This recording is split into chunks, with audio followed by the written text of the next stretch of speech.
Welcome back to Studio B54, where we review movies. We're doing the Christmas movie challenge, where we're watching one movie every day until Christmas. 25 movies overall. We're reviewing them. Maybe not just movies, also shows. So keep that in mind. Today we're gonna review, what's the movie called? El Camino Christmas. What I liked about this movie, it was filmed in Santa Clarita, so there's a lot of spots that I know about it. Like just driving down Sierra Highway, you see a bunch of places. You're like, oh, I know that place. I know that place. So that's pretty cool. Spoiler alerts. I suggest you watch it. It's on Netflix. It's a pretty good movie. It's a little action movie. It's a little bit of this, a little bit of that, a little bit of romance, a little bit of comedy, but the main character, he's looking for his dad.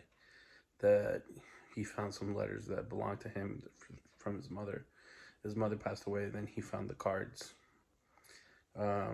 His father was a Vietnam veteran, and he wrote to her like 100 cards or something like that. He never met him though, so he doesn't know what he looks like. And he goes to this little town to look for him. I think the movie's supposed to take place in Nevada. And it's really interesting, you know, because he's going from different places to look for him. But I guess because he's a new guy in the town, some of the cops think he's a drug runner. And they take him into questioning because they're like, oh, you know, like, what do you have, this and that. And there's just a cop that looks at him and he does not like him, the cop. His name's Hooker, I think, the cop. And he, from the beginning, he just doesn't like this guy. I don't know what the reason is, but just does not like him. So then Eric meets this guy named Larry, because that's where the apartment is. He meets Larry, and then he meets a girl, right? And the girl has a kid. It's not a big thing. It's future. It's like, it's important to the story, but like, it doesn't really matter who these people are. It's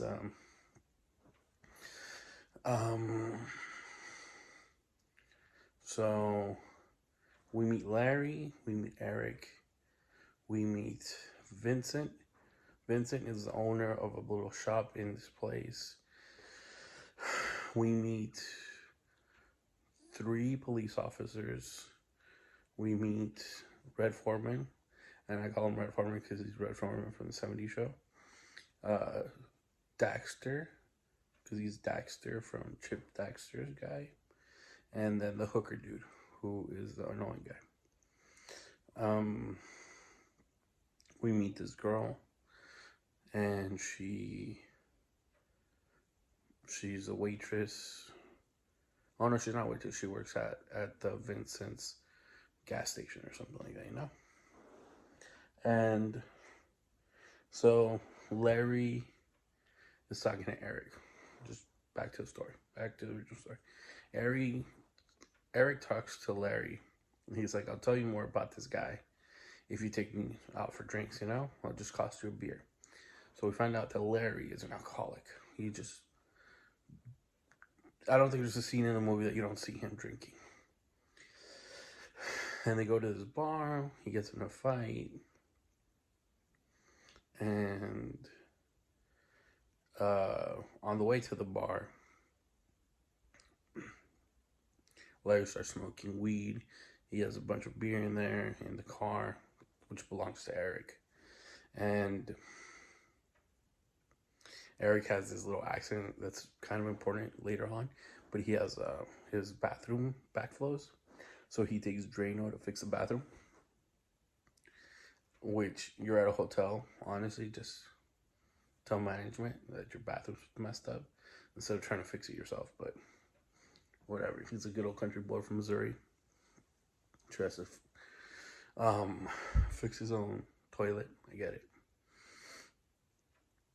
And I don't know why the cops think that he uses Drano to make meth. I've never made meth, so that might be the reason. I don't know. Just I haven't hopped on Martha Stewart's cookbook and meth. You need Drano or whatever. So somehow, the story happens. Everyone ends up meeting up at Vincent's gas station. Vincent is there. He calls his worker to come in, which is the girl. The girl brings her kid.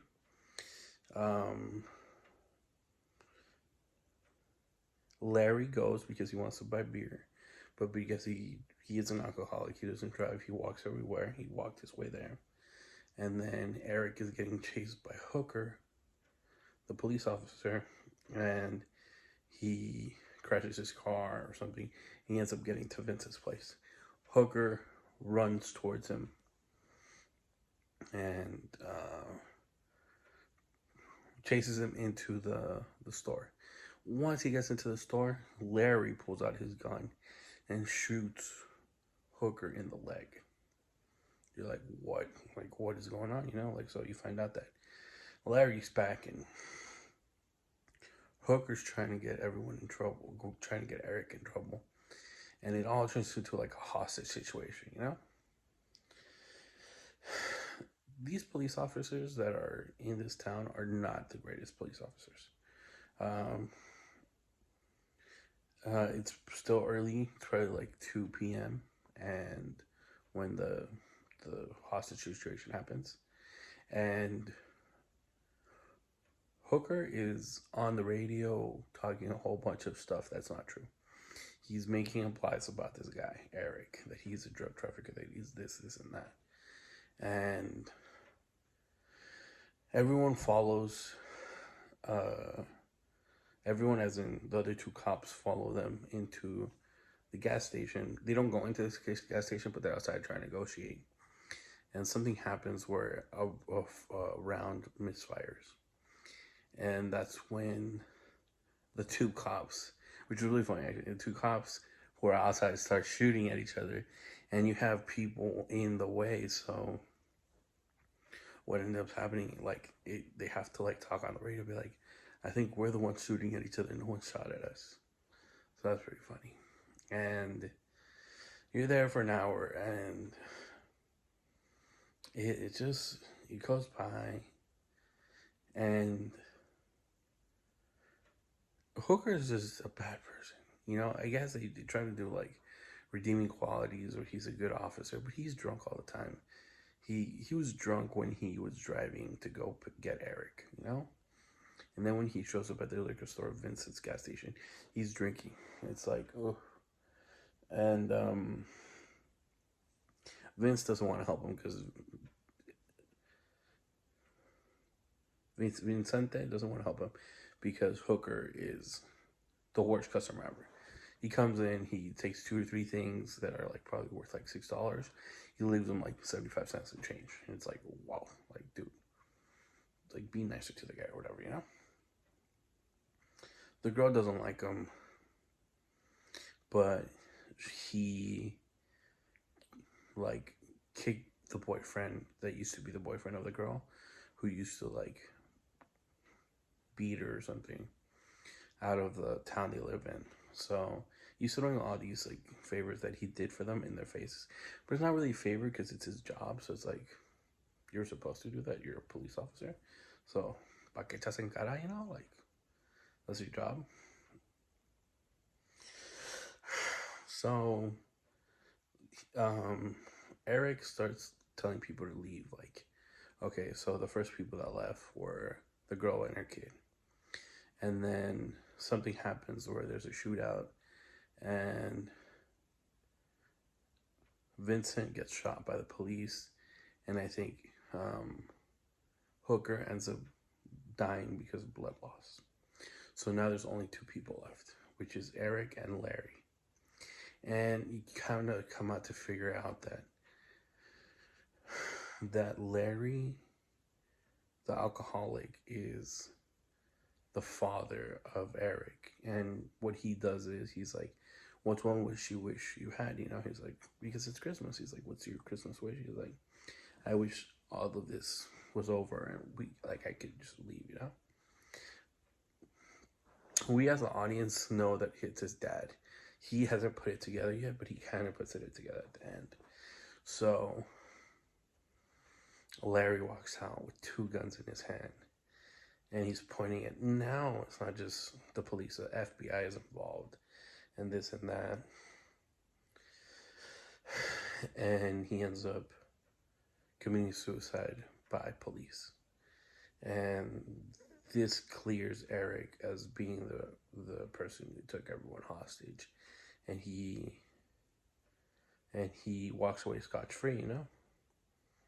I think he got shot, so not away scotch-free. But is it scotch? I think it's scratch-free. Yeah, it makes more sense. So it turns out that, you know, like later you find out that Eric and the girl that he took hostage, well, he kind of did but didn't, they end up like becoming a couple. And then the news anchor lady, which is not really important, but she ends up having a kid, and she moves to like a metropolitan city, and you're kind of going through the stories, you know, like it's not really important to the plot or whatever. The head police officer quits. Dexter, I think, becomes a better police officer. Vincent gets like some hefty amount of money. He becomes a millionaire because he got shot by the police. He's vacationing down in Mexico. He finds a pretty little lady down there. Excuse me. And that's it. Like that's what happens. What I personally took away from this was that a father's love knows no bounds, I think. Like that's my main takeaway, because it's like, yo, at the end of it, he pieced out that this was his son. He'd never met him, but he wanted him to have a better future.